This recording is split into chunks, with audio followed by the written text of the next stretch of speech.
Hey everybody, thank you for joining in tonight. Tonight we're going to take a look at the IPV D2 mod from Pioneer for You.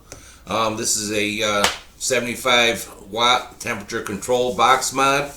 It's powered by 118-650 battery, but we can learn more as when we drop down.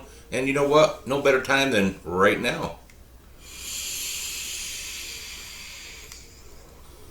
Alright, so here we are down below here. And then this is the way the box comes in. It tells you it's the IPV D2. And this side has your Pioneer for You logo.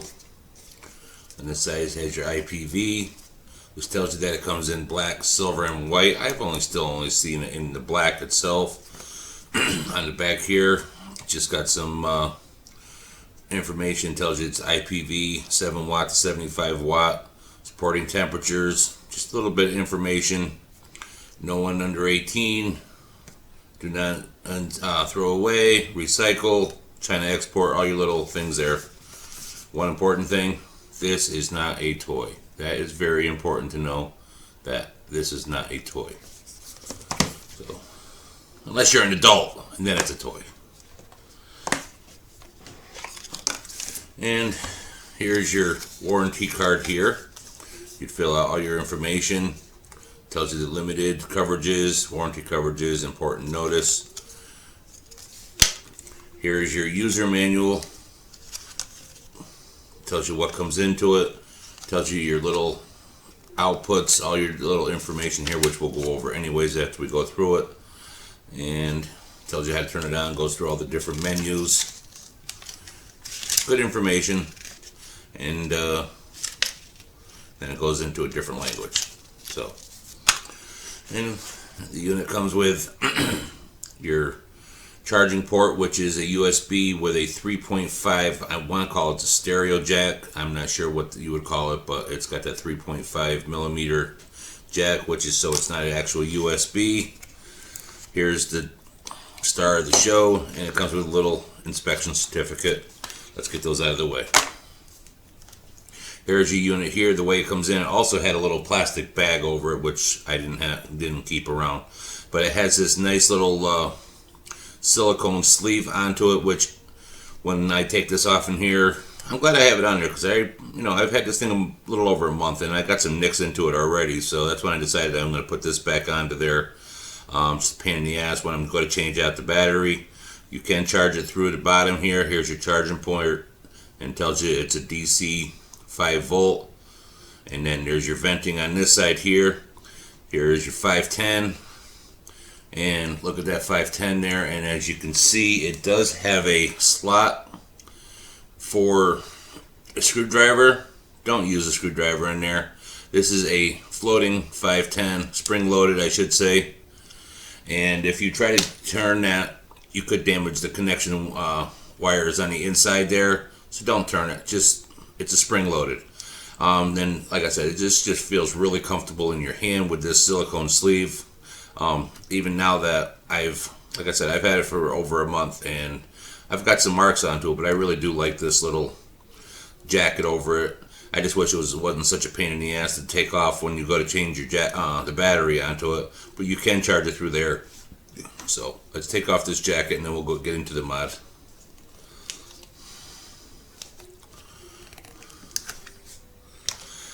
Alright, here's your fire button here.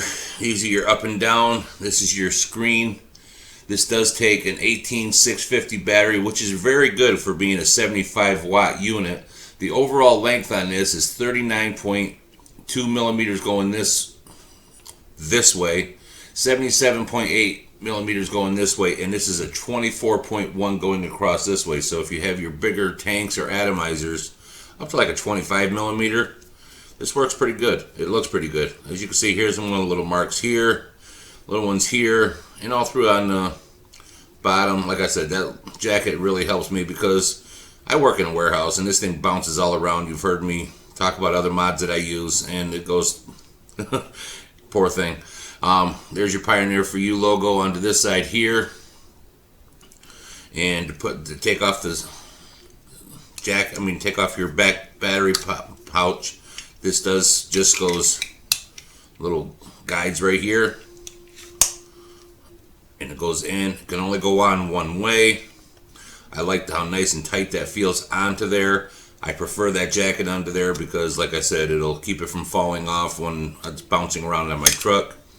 One other nice thing that holds this onto these here, you have your tracking, but it has little ball bearings. One on this side, one on this side. So when it gets into here, there's a little catch on the inside of this. So when you slide this onto there, it can only go one way. It keeps it on there very, very tight. On the inside here, here's your little logo for your IPV. Your negative onto this side, positive onto this side. And that's how the battery goes in here. Let's put a battery in.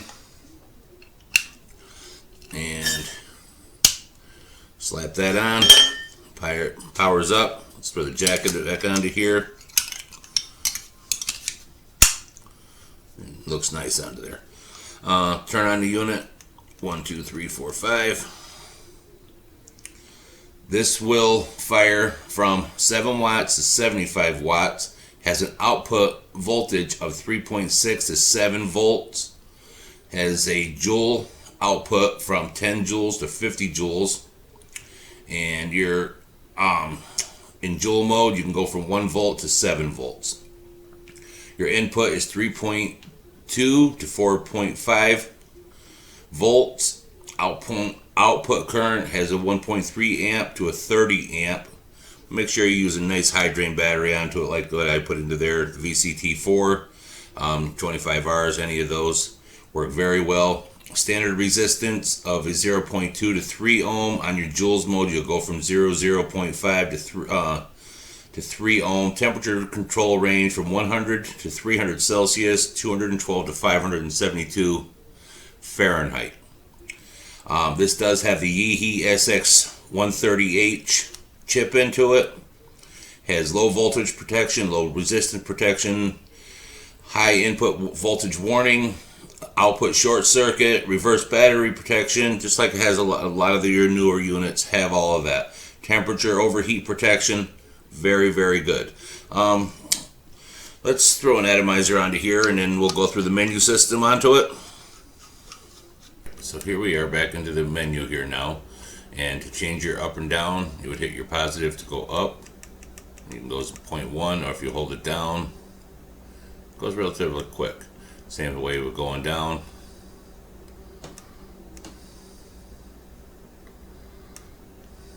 So, close enough. To get into your menu to change it from regular mode to temperature control, 1, 2, 3, 4, 5. Let's get into power mode. You're going to hit your positive. It's going to say joule. I'm going to hit it again. It says power. So you hit your joule, hit your power button, and now you're going to have your unit of measure. You would have Celsius or Fahrenheit, and you can just flip it to either one. And like I said, for your Fahrenheit and Celsius and what you can set your temperatures at. So we're going to go into there. Temperature is set at 419 Fahrenheit. But again, if you hit your positive up and down, you can go up or down to wherever you would like it to be.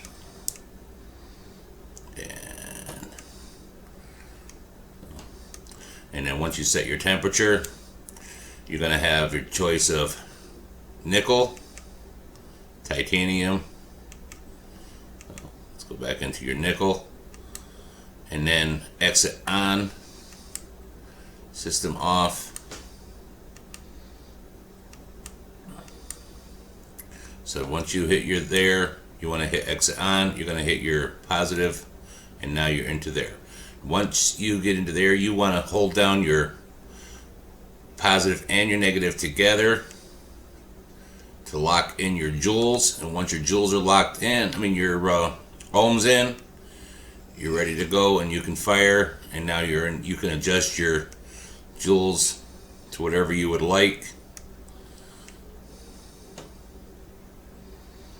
And then you're ready to fire. So let's back out of here and we'll take a vape on it, and then we'll talk about what I like and what I don't like.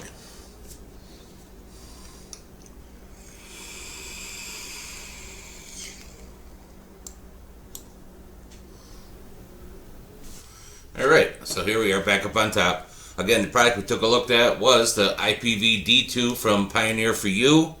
Pros and cons.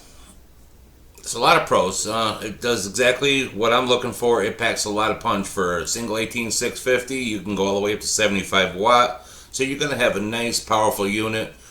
Even on wattage, you're going to have a nice, solid unit that's not going to suck up your battery.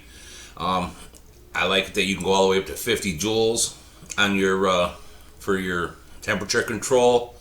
572 is the max on the Fahrenheit. A lot of them have the 600, but yeah, 72, 600. It's really fine tuning into that point. Negatives. I can't really think of many off the top of my head here. One thing I don't like is that the 3.5 millimeter stereo jack, but that's Pioneer's. That's their technology. That's what they use. I prefer if it did have the regular USB, like with all their other units, so it's more universal. And I would also have it put somewhere on the front here or on the back. Even though this back can come off, you could probably still put it onto the back there somewhere, side somewhere. I would prefer it so you could stand it up, because laying it down, it gets to be a pain in the ass. And if you try to put something in and just have it hanging off, you're taking a chance of it dropping off and damaging your mod. But overall, it's a nice, solid unit. Like I said, it's a daily runner for me. I would definitely recommend it. I've seen it from $35 all the way up to $60 in different websites. So, like I said, it's definitely something. If you're looking to get into temperature control, it's a nice, solid mod. Even if you just wanted it for the 75 watts, it's a nice, solid mod. I would definitely recommend it. All right, people, that's going to do it for tonight. So until the next time,